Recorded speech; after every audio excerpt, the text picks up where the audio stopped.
6 dias depois. 6 dias depois. É assim que a Escritura começa o capítulo 17 de Mateus. 6 dias depois do quê? É muito interessante o capítulo 16 do Evangelho. E se a gente quer entender o que está acontecendo no Monte da Transfiguração, a gente precisa voltar um pouquinho nesse contexto. 6 dias antes de Jesus levar alguns dos seus discípulos ao Monte da Transfiguração, ele havia feito um retiro com seus discípulos. Naquele retiro, ele pergunta aos discípulos: o que as pessoas dizem que eu sou? Ou quem as pessoas dizem que eu sou? E os discípulos respondem. Uns dizem que o Senhor é Jeremias, outros dizem que o Senhor é Elias, outros pensam que o Senhor é um dos profetas. Mas e vocês? Quem vocês dizem que eu sou? E nós temos aquela belíssima confissão de Pedro: tu és o Cristo, o Filho do Deus vivo. E aí ainda no capítulo 16, a Escritura diz que diante dessa confissão, Jesus começa a falar como era necessário que ele fosse para Jerusalém e ele padecesse nas mãos dos líderes religiosos e dos romanos, para que o projeto da redenção fosse completado. E aí a gente vê Pedro sair de uma condição rapidamente para outra. Jesus havia dito para ele diante da sua confissão: Pedro, não foi nem a carne, nem o sangue que te revelaram isso, mas o meu Pai que estás nos céus. Mas logo depois, Pedro começa a dizer: tenha dó de ti mesmo, Senhor. Isso não vai acontecer. Alguém lembra o que Jesus disse para Pedro? Arreda de mim, Satanás. E aí Pedro ouviu uma severa advertência de Jesus. E naquele ambiente, Jesus diz qual é o preço de ser um discípulo dele. Em outras palavras, Jesus disse: você acha que só eu que vou carregar uma cruz? Se alguém quer vir após mim, tem que tomar a sua cruz, negar-se a si mesmo e seguir-me. Agora, se a gente voltar no último verso do capítulo 16, onde tudo isso está acontecendo, ele diz assim: em verdade vos digo que alguns que estão aqui, dos quais se encontram nesse lugar, que de maneira nenhuma passarão pela morte, até que vejam vir o Filho do Homem no seu reino. Olha que desafio esse versículo. Jesus está dizendo, depois desses acontecimentos que eu narrei rapidamente, alguns dentre aqueles discípulos que estavam ali, com ele, não passariam pela morte, sem ver Jesus no seu reino de glória. Talvez você já esteve nesse versículo aqui, olhando, lendo, refletindo e se perguntando: mas como? Aqueles discípulos morreram. E talvez você tenha associado a resposta a essa promessa de Jesus à sua segunda vinda. E talvez isso tenha gerado em você uma grande dúvida: será que nós temos aqui uma falha textual? Uma promessa que a gente não consegue compreender? Daí nós chegamos nos 6 dias depois. 6 dias depois, diz o texto, Jesus toma consigo Pedro, Tiago e João, os leva em particular a um alto monte, verso 2, e foi transfigurado diante deles. Olha a cena: o seu rosto resplandecia como o sol e as suas vestes tornaram-se brancas como a luz. Ali apareceram Moisés e Elias. Os espíritas gostam muito dessa passagem.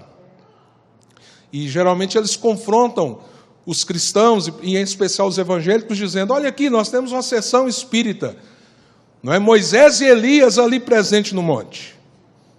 Como que a gente pode responder isso? O Monte da Transfiguração é uma manifestação do reino de glória do Senhor na terra. É como se uma janela dos céus se conectasse com a terra. Jesus, como nós sabemos, que nasceu naquilo que nós chamamos, os teólogos chamam de estado de humilhação, ou seja, ele esvaziou-se da sua glória. Aqui agora, aqueles 3 discípulos podem vê-lo como de fato ele eternamente é, em glória. na glória do seu reino. E por que aparecem ali Moisés e Elias? Porque eles representam a lei e os profetas. Se você ler os evangelhos correlatos, você verá sobre o que eles inclusive conversaram. Conversaram justamente a necessidade de que tudo o que foi dito pela lei e os profetas se cumprisse em Jesus, em Jerusalém. E os discípulos têm aquela visão. O rosto de Jesus brilhando como o sol ao meio-dia, suas vestes resplandecentes. O monte, de repente, é tomado de uma nuvem tremenda da glória de Deus. E eles ouvem a voz do Pai, testificando sobre o Filho. Este é o meu Filho amado, em quem eu tenho prazer, em quem eu me comprazo. Meus amados irmãos, muitas vezes quando Deus abre esse tipo de janela, em que Ele mostra a glória reluzente dEle nas nossas vidas, muitas vezes nós somos tomados de temor. Diz o texto que os 3 discípulos caíram, quase como se estivessem mortos, tomados de medo e terror.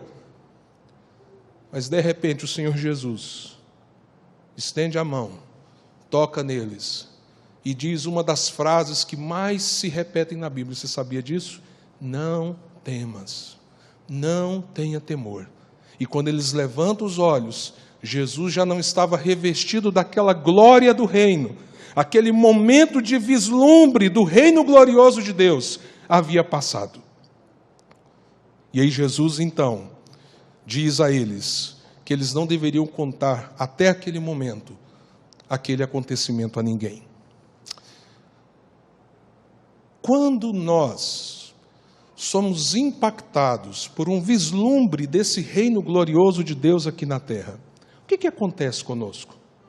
Qual é a importância de nós conseguirmos perceber momentos, não dessa forma, porque dessa maneira com que aconteceu lá no Monte da Transfiguração é um evento único, tem a ver com a história da redenção promovida por Deus, mas há momentos da nossa vida também que Deus nos dá um certo vislumbre.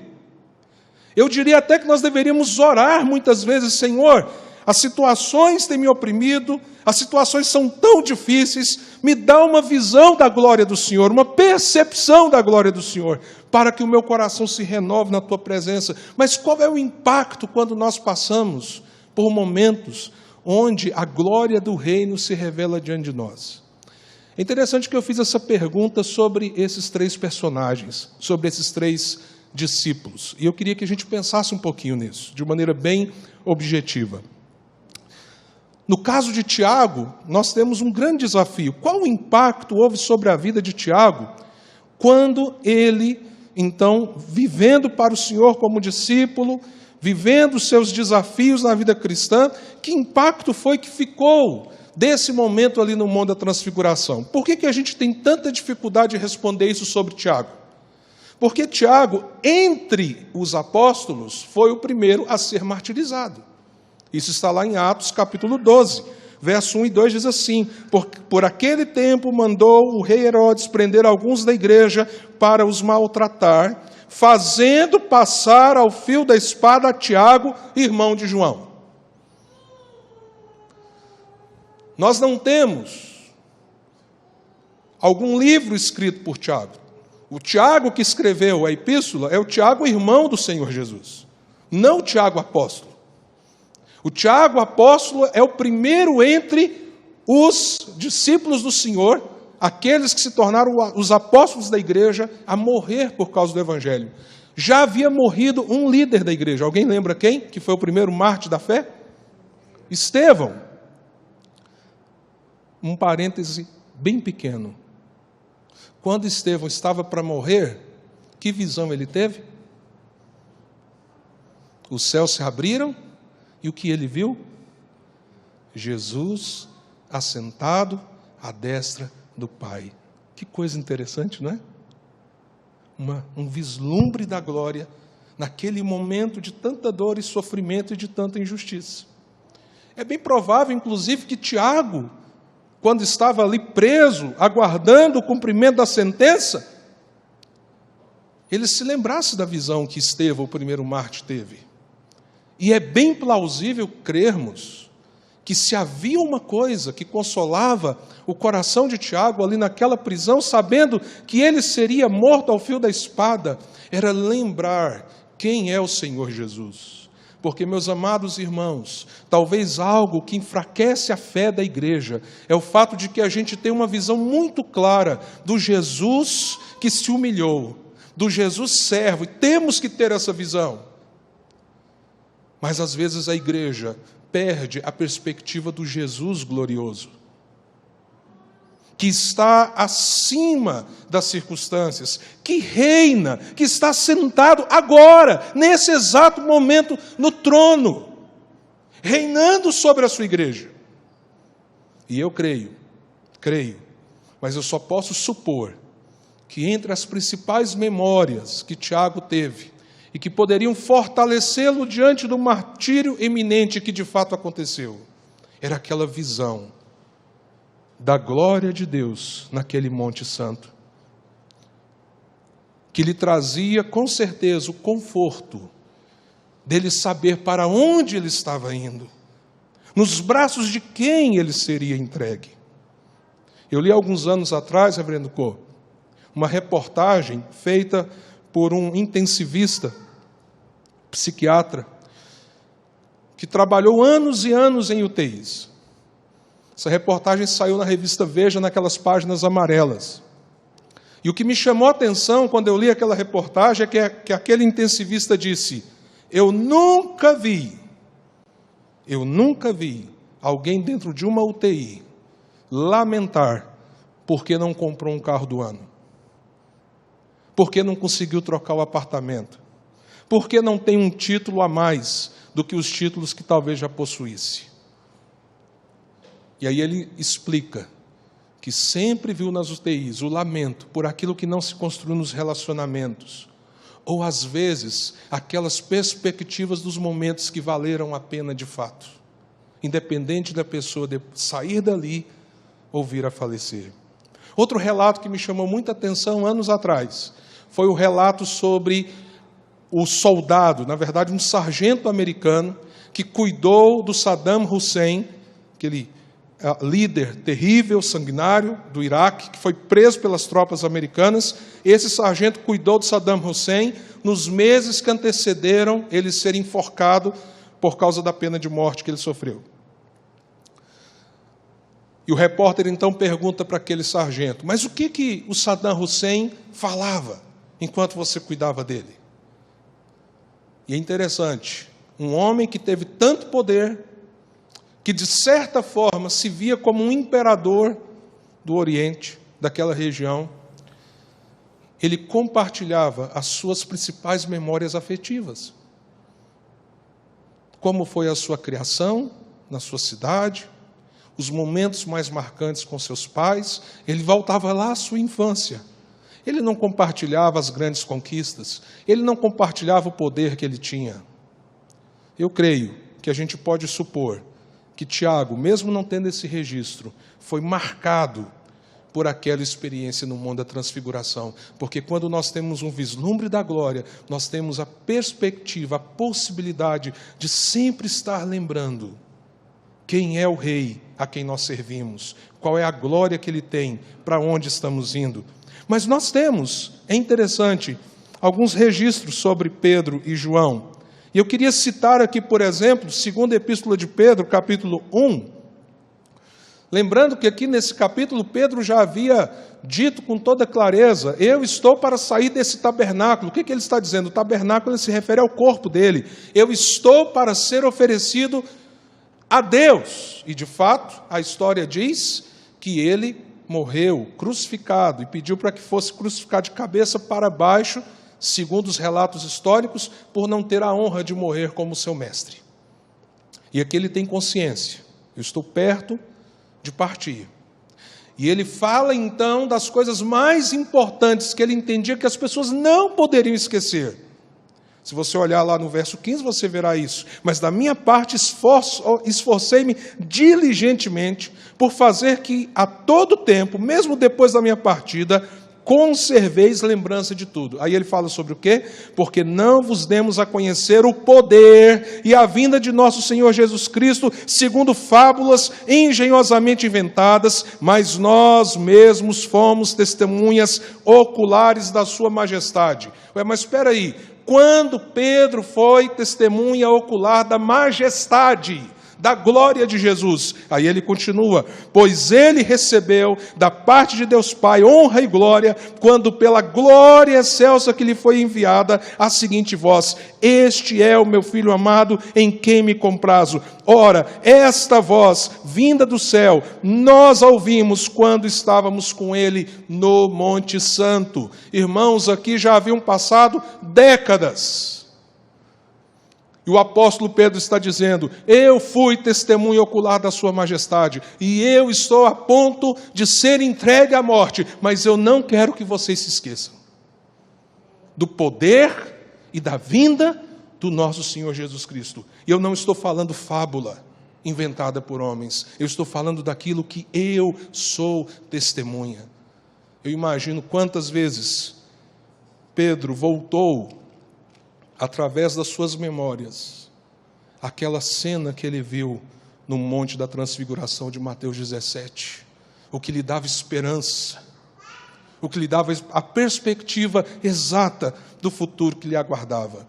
E João, será que nós temos alguma coisa em torno de João que nos fala desse impacto, do vislumbre da glória que ele teve lá no Monte Santo, em Mateus capítulo 17? Apocalipse 1 nos dá uma ideia. Vamos lembrar que João aqui está velho. E a situação dele é extremamente insalubre. Ele foi colocado numa ilha chamada Patmos, inclusive o texto nos diz isso, em um lugar terrível, longe dos irmãos. E ali o Senhor começa a falar com ele, mas talvez você nunca prestou atenção numa coisa que eu quero te mostrar aqui, em Apocalipse 1. A partir do verso 9, a Bíblia diz assim: eu sou João, irmão vosso e companheiro na tribulação, no reino e na perseverança em Jesus. Achei-me na ilha chamada Patmos por causa da palavra de Deus e do testemunho de Jesus. Achei-me em espírito no dia do Senhor. Que dia do Senhor é esse aqui, irmãos? Um domingo como esse. É assim que os apóstolos passaram a chamar o domingo por causa da ressurreição. Achei-me em espírito no dia do Senhor, e ouvi por trás de mim grande voz como de trombeta, dizendo: o que vês, escreve em livro. E aí, quem fala com ele pede para que encaminhe esses livros às igrejas daquela região da Ásia. Voltei-me para ver quem falava comigo, e voltando vi 7 candeeiros de ouro, e no meio dos candeeiros, um semelhante ao Filho de Homem, com vestes talares e cingido à altura do peito com uma cinta de ouro. Agora preste atenção nessa descrição. A sua cabeça e cabelos eram brancos como a alva lã, como neve, os olhos como chama de fogo, os pés semelhantes ao bronze polido, como que refinado numa fornalha, a voz como voz de muitas águas. Tinha na mão direita 7 estrelas, e da boca saiu uma afiada espada de 2 gumes. O seu rosto brilhava como o sol na sua força. Quando vi, o que aconteceu? Caí aos seus pés. Parece alguma coisa que a gente já tinha lido na Bíblia em algum outro lugar? Caí aos seus pés. Agora olha que coisa tremenda. Porém, ele pôs sobre mim a mão direita, dizendo: não temas. João já havia ouvido isso? Eu sou o primeiro e o último. Quem é o primeiro e o último? E aquele que vive. Estive morto, mas eis que estou vivo pelos séculos dos séculos, e tenho as chaves da morte e do inferno. E ele diz: escreve, pois, as coisas que viste, as que são, e as que hão de acontecer depois dessas. A experiência de João, o apóstolo, na ilha de Patmos, começa com grande similaridade a outra experiência que ele havia vivido, que foi o Monte da Transfiguração. As vestes de Jesus, seu rosto brilhando como o sol ao meio-dia. Ele se jogando prostrado diante dessa glória e o seu Senhor dizendo: não tenha medo. Nós precisamos perceber quando a glória de Deus se manifesta entre nós, para que nós possamos lembrar que nós somos renovados de glória em glória, como diz o apóstolo Paulo, mas que há uma glória indizível que nos espera, e há um Senhor cheio de glória, que já governa e governa sobre nós, mas cujo reino está presente, contudo ainda não na sua plenitude. O reino está por vir em sua plenitude, com grande poder e glória. E tudo o que nós fazemos nesse mundo, como discípulos do Senhor, é para dizer às pessoas: Ele vem, Ele vem, Ele vem. Mas quantas vezes nós precisamos ser renovados por uma visão dessa glória de Deus? Aquela experiência no Monte da Transfiguração marcou a vida daqueles discípulos. Eu creio, reverendo Cô, que Deus tem dado à Igreja Água Viva, e não só à Igreja Água Viva, porque nós vivemos espiritualmente essa experiência com vocês. Deus tem nos dado, através da vida do Senhor, um vislumbre da glória. Um vislumbre da glória. O que Ele pode fazer. E isso, irmãos, deve nos motivar à missão. Isso deve nos motivar à santidade. Isso deve nos motivar a renovar a nossa vida no Senhor, para que nós possamos, nos dias maus, manter a esperança e a confiança no nosso Deus. Estava compartilhando com o pastor Cô. Ele conhece muito da minha vida e das lutas pelas quais eu já passei. E eu já havia compartilhado com ele que eu tenho consciência do dia mais difícil da minha vida. Talvez você não saiba qual foi o dia mais difícil da sua vida. Eu sei qual foi o dia mais difícil da minha vida até aqui. Também foi dentro de uma UTI. Mas não era eu que estava doente. Era um filho de 2 meses, que nasceu perfeito, sem nenhuma doença, que numa quarta-feira começou com um processo ofegante de respiração, e no sábado, véspera de domingo da ressurreição, eu estava na UTI, e creio que pela permissão de Deus, eu pude acompanhar inclusive os últimos batimentos cardíacos dele.